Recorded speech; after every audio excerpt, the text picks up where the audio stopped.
your whole computing thing at your home. Move from the desktop and occupy the teraflop computing power with petabytes of storage. And start doing your big data analysis using the already proven software services. Well, it all can take place, all in days, not in years. Thank you very much for the patient listening. I hope you enjoy.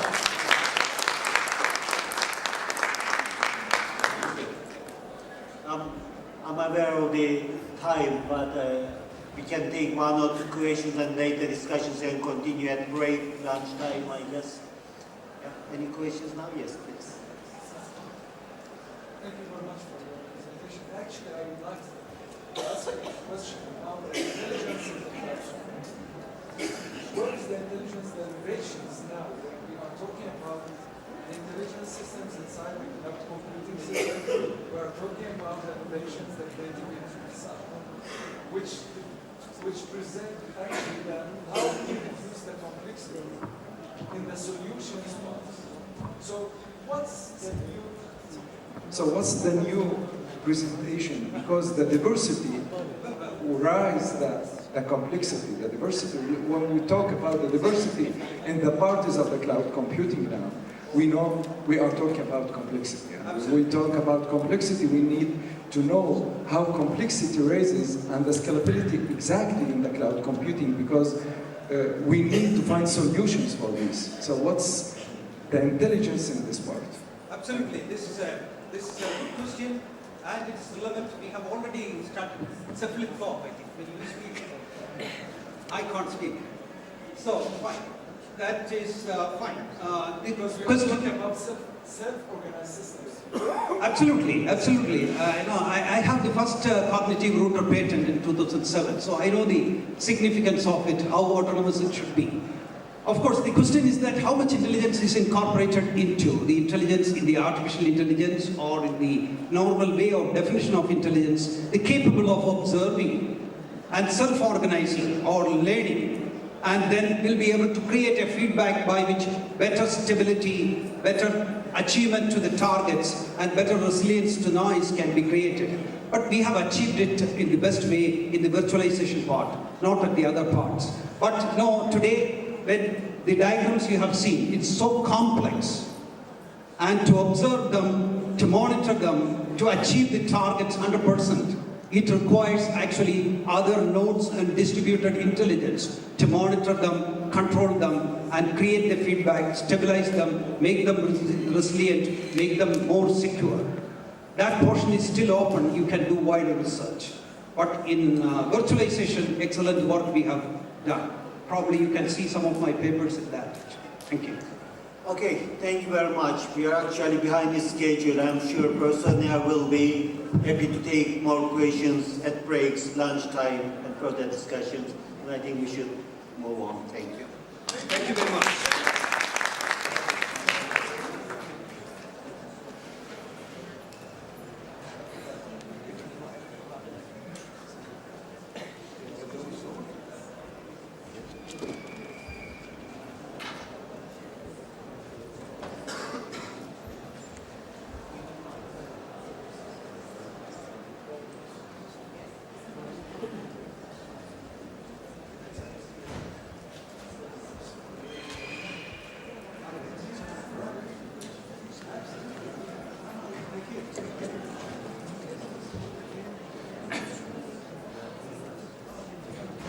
Yes, I would like to welcome Professor Dr. Orhan Jibikonakli, who is the head of Computer Communication Department in Middlesex University, to talk about his topic titled From Smoke Signal to XG and Current Trends in Communications.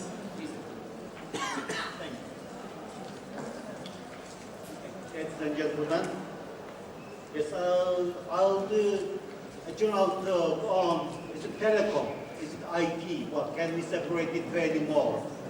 I was one of the leading persons at my university to develop the first MSc telematics in UK, because as from 80s, informatics and telecommunications merged. So telecom, telecomatics from informatics, we are into the age of telematics rather than just telecom or just informatics. So my talk will be on both telecom and information technology. I'll try to talk about the current trends in the field. So, if you look at the brief history of telecommunications, how did we communicate? Humanity has been in some sort of communications from early ages when they started understanding each other, talking to each other. Certainly, we communicated using a smoke signal, World Wide Web, since those days.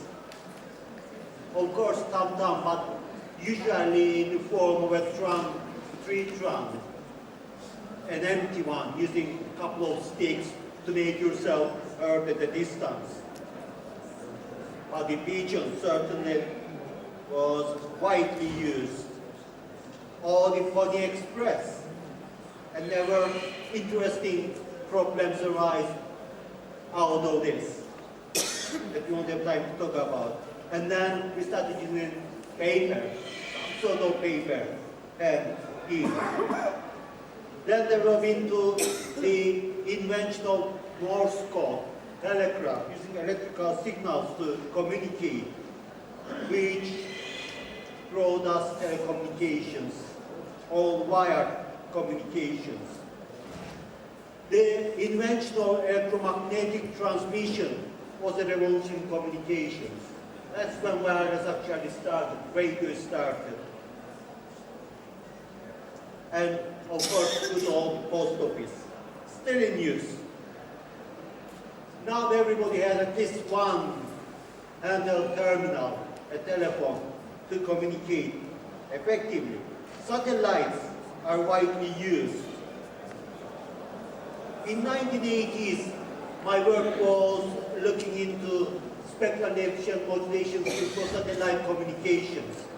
One of the gurus of satellite communication, Professor Fair, visited us at the University of London.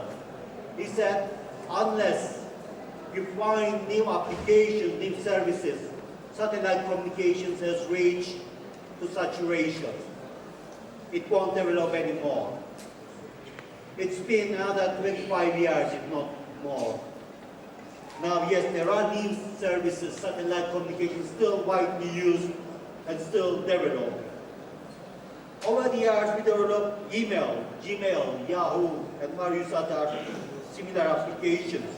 YouTube, Skype, Facebook, Twitter, Gaza, MSN, maybe being withdrawn now, replaced by Skype, or Google Talk. Well, it's not easy to list them one by one. So many different applications, services that changes the way we communicate, we socialize, we interact. Not always in a good way, of course, but something that we need to use effectively for the future of humanity. And our main interest is in this cloud. Yes, whether it will talk on cloud computing. Our interest is how to further develop the communication between two ends, whether these are computers, to handle terminals, or something else. How we develop strategies, hardware, software, new techniques, algorithms to make this effective. That is the heart of the matter. Now, we said we start with smoke signals, moved into drums, hollow tree trunks, and various other primitive versions of communications. In Europe, in 1709, the optical telegraph was introduced, at least tried experimentally. Electrical telecommunications stems in 1830s. That's when the revolutionary communications. We can see telegraph, telex, and fax, not much used anymore. There are many people we are indebted to. Quickly, Graham Bell, one of the first ones to name, or Edison, Maxwell, Faraday, Adler, Hertz, Tesla, Armstrong, Farnsworth, Fessenden. Well, many of those left-hand names to be used to represent something, such as the frequency in case of Earth, and so on. Or we have famous Bell Laboratories, or Tesla, again a well-known unit in electromagnetic communications. Those of you who are old enough would remember shortwave, middle wave, long wave communications in good old radio. Still in use, but most FM replaced radio communications. Television coming in different flavors, different formats, from black and white into color and high definition 3D TVs. Of course, it was no early bird in satellite communications in 1965, I believe, that revolutionized another application of telecommunication, another facility we enjoy. Today, we talk about Wi-Fi. Started with IEEE 802.11a standard, introduced B, G, N, now into P.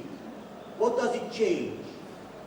It changes speed, it changes the quality, it changes the coverage area, the distance covered by a single access point. Cellular systems started with good analog communications, 0G into 1G, 2G, and third generation goes into fourth, fifth generation, and so on. We use long-term evolution or LTE Advanced, still developing. WiMAX, not used in every country. UK has not adopted it, for example. It's another way of communicating using data. Is it just data? Can we differentiate data and speech anymore? Don't we use data communication for speech? Skype, Viber, Tango, voice over IP, in summary. Or vehicle area networks, especially for traffic information. And certainly satellite communication. We did say the zeroth generation, 0G, that was mobile radio telephone system, which is pre-cellular. It's known as zero generation. Then first generation was introduced. That's a wireless telephone communications technology, allowing us to be mobile and still communicate. Developing to second generation cellular telecom networks, the second generation was digital. GSM was the main technology used, encrypted, introduced the use of not only speech but also short message services. It wasn't sufficient. We got used to wired systems where we could communicate using data, download information, upload information. So, second generation was further developed. What we know as 2.5G to incorporate data communications with general packet radio service or GPRS. So, we combine two different switching systems, packet switching and circuit switching. Circuit switching with all speech communication systems and packet switching for effective data communications.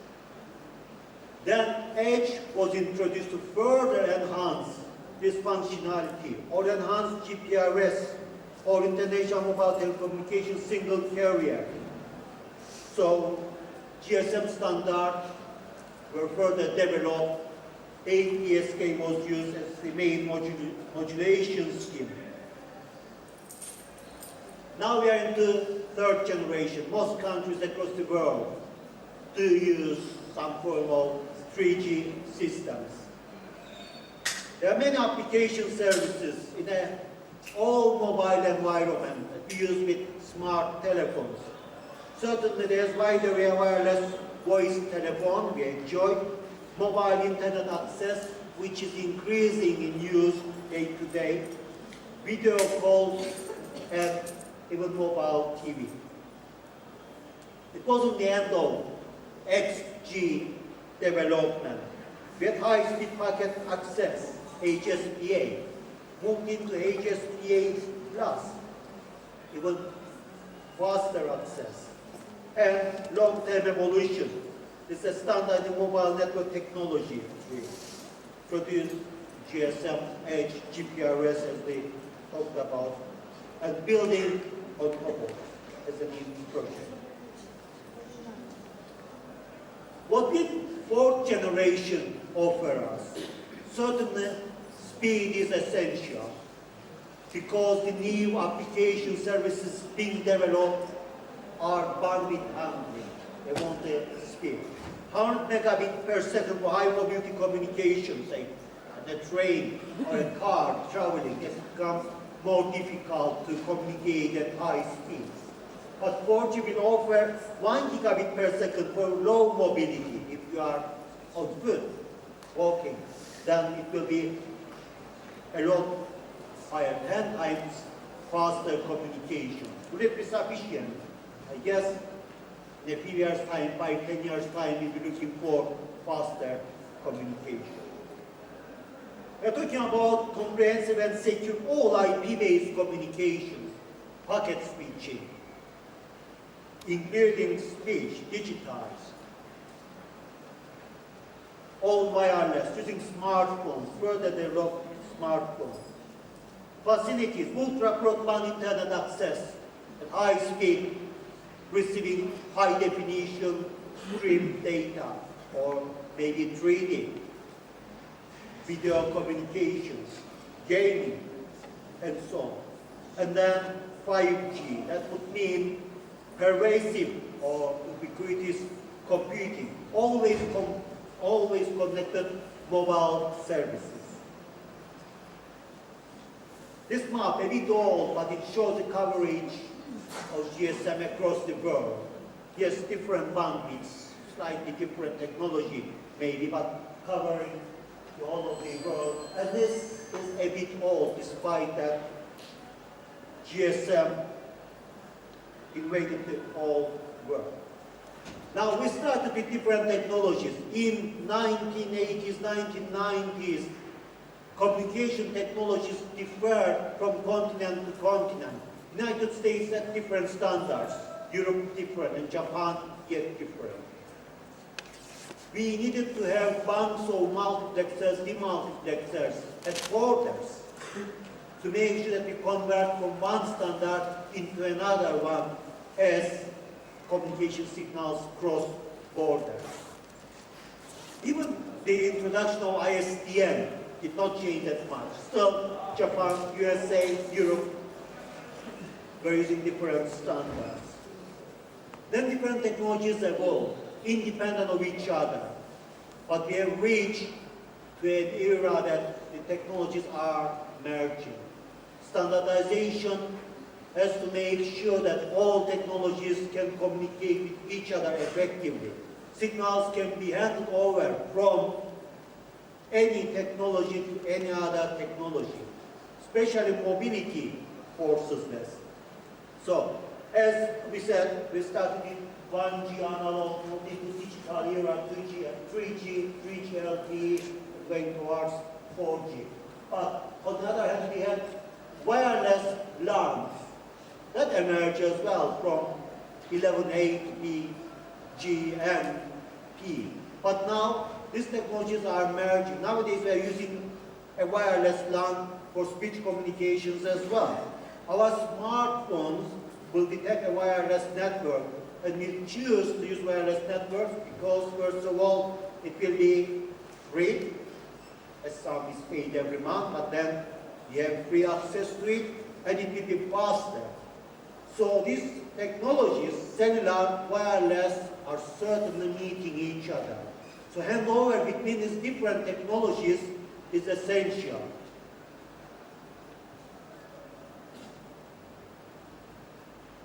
Again, the evolution of mobile wireless network, we started from narrowband era, moved into broadband era, where over the years, we changed from analog to digital, up to advanced LTE, and the bit rates change accordingly. There we showed from 1 gig going to 4 gig and still develop. That's as a demand of users, as new services are requested, demanded, developed. Satellite communications evolved as well. It's not the communications of 1980s, 90s, when we thought it was over, saturated, no more development. Now services offered in entertainment, military, which was the first and main application for satellite communication, education, business, search and rescue, GPS, navigation, telemedicine, and many more. And there are new trends to support for manned space activity, maybe including travel to Mars, or data transmission from deep space probes. Satellites will perhaps receive and reflect, transmit after regenerating signals. Or communication within satellite clusters, so clusters talking to each other as well. And also broadband internet service to aircraft and space planes. That's the flavor of the day. Now, airlines started to offer internet access on board.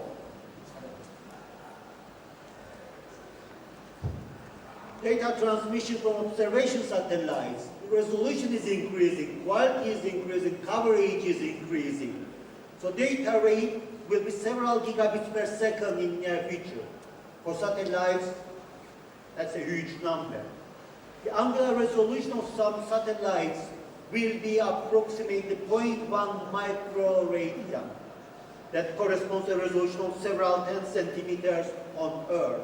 That's the detail satellites will see. Data storage capacity on board, of course, increasing as memory technologies are improving and getting cheaper. Number of bits per pixel becoming larger and larger. Can you imagine in excess of 13 bits? The quality, the resolution we can obtain. The acquired information will drastically increase with monitoring frequency, observation area, as well as resolution of images. We'll have real-time observations. It's not just on the Google Earth, look at an area which was pictured maybe yesterday, maybe a few months ago. Real-time observation.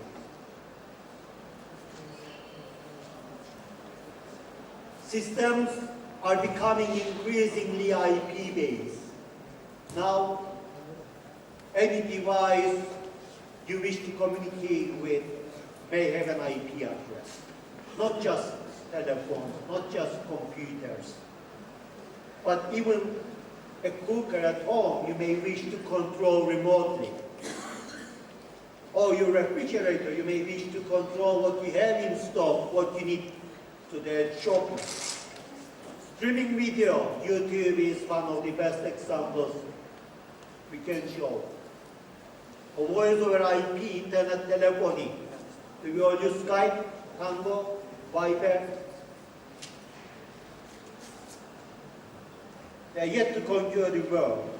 The IPTV, video over IP, at home appliance. Grid communications, is the flavor of the day. Cognitive radio, software-defined networking, energy-efficient solutions. We had a talk on cloud computing, e-health, power line communication, a lot of research going into this.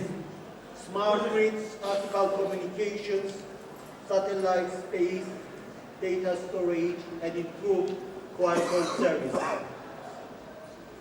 Software-defined radio is one of the emerging technologies. That's where you control all transmission and reception of information by software means. A cognitive radio will detect the environment, understand interference, availability of spectrum, and adjust itself automatically. The first phone call over cognitive radio was actually done in 2010, 3 years ago, more than 3 years ago.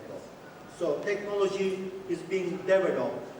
That's where a spectrum available is sensed, which may have a primary users not currently using it, secondary users may grab the spectrum, use it, because there's an increase in the demand for communications, but available spectrum is limited. So we use new algorithms, technologies to make the best use of the existing spectrum. And since new applications are bandwidth hungry, It's essential to make sure that an application can use different frequency slots for a combined communication, so intelligent algorithms using software techniques can handle that. We're going towards terabit internet using various technologies, wired and wireless. One of the latest introduction is the way we have the twisting line for optical communication using different angular momentum for light to be transmitted down the same fiber. It can reach to 2.6 terabits per second. That has been developed using light in free space under lossy conditions.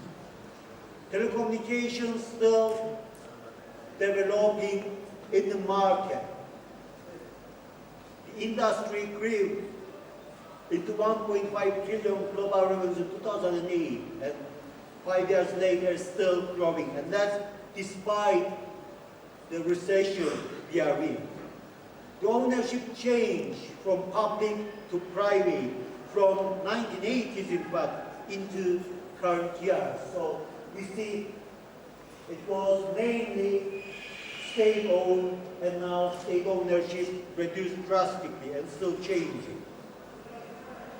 Major ICTs, let's move on a bit. That's a bandwidth internet offers. It shows the peak traffic and average traffic, and the internet traffic is on top, what's on offer currently. Voice over IP developing fast, with Japan leading the way. That's, of course, down to the development in technology. Optical networking breakthrough has been one of the critical factors here. As the bandwidth shot up, the cost per gigabit mile dropped drastically as well, making communication cheaper and more accessible. Traffic characteristics change over the years. What you see in gray is the traditional file and record-oriented payload. And what we see in red is interactive, upload-heavy payload. And the trend is so that in near future, interactive upload-heavy payload will take over the traditional means of communications. Online video, the trend increasing again. Online commerce, likewise. Technology trends, as we talked earlier, through merging different technologies. Entertainment and telecommunications are merging. So that will be the next battleground. And a few more statistics. We see mobile cellular telephone subscriptions in blue, and then we see individuals using the internet, the red one. The green one is fixed telephone. So we see as mobile communications have increased, subscriptions are increasing, fixed lines are dropping. And then the broadband subscription has seen an increase as well. This one shows the fixed telephone subscription and mobile ones comparatively. One is going down globally, developing countries and developed world, whereas the mobile one has a different trend. However, broadband using fixed wire systems has increased as well. Okay, this is per 100 inhabitants, showing the Arab states as well, which is second from the right. Percentage of households with internet access in an increase in the past 10 years or so. Percentage of households with internet access by region, again Europe leading the way towards Africa. Global numbers of individuals using the internet on an increase. Individuals using the internet per 100 inhabitants, a huge increase.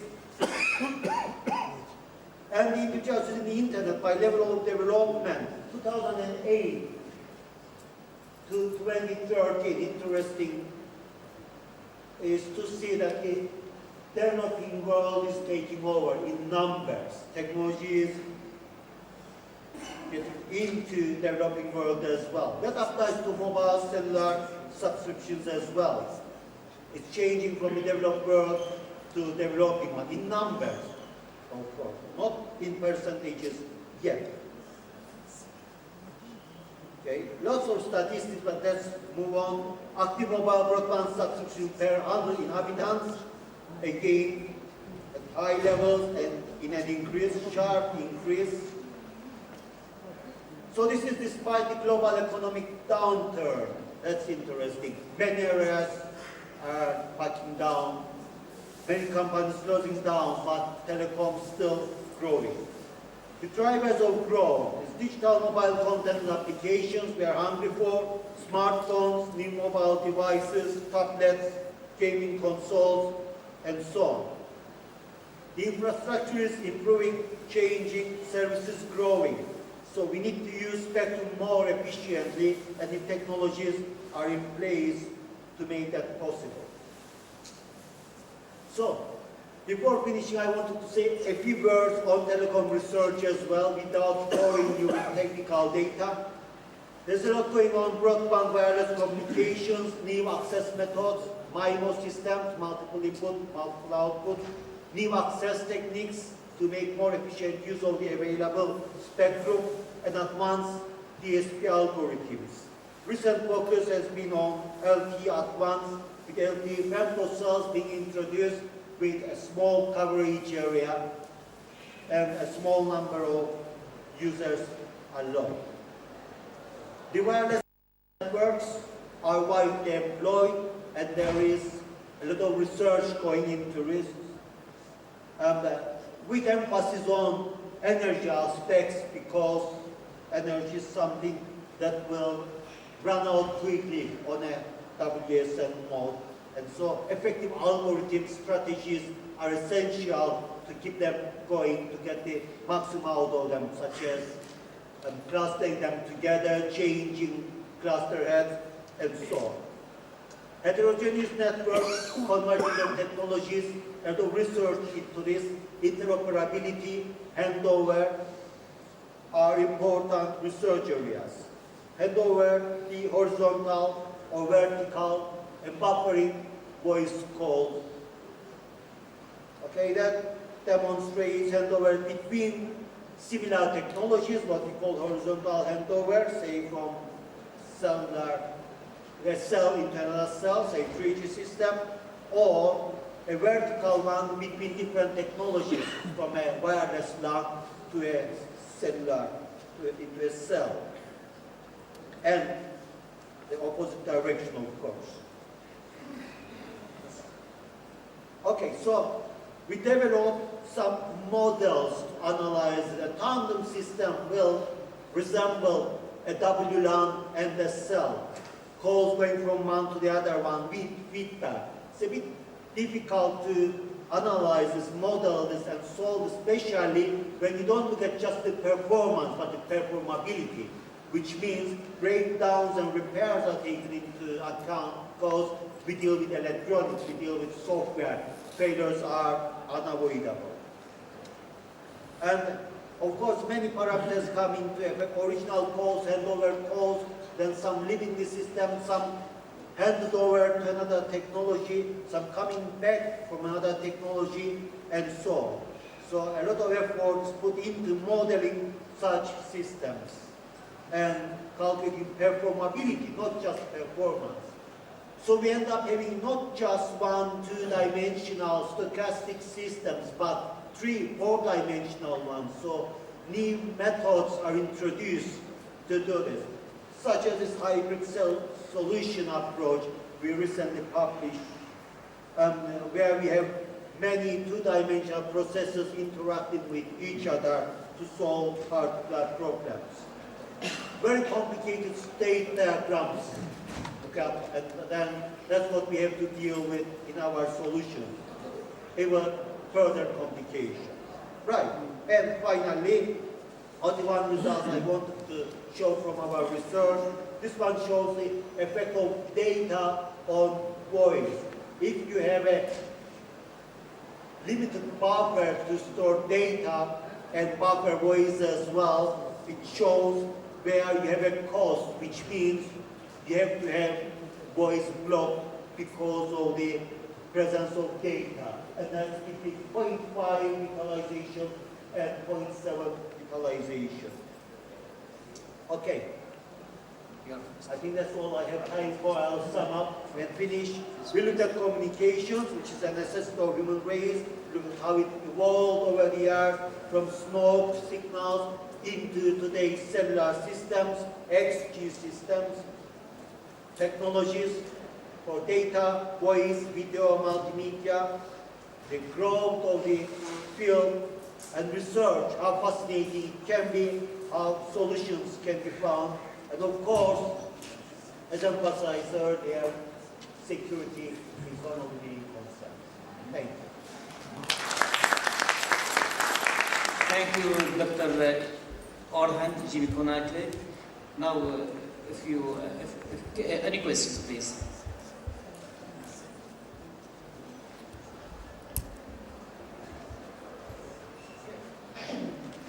Thank you.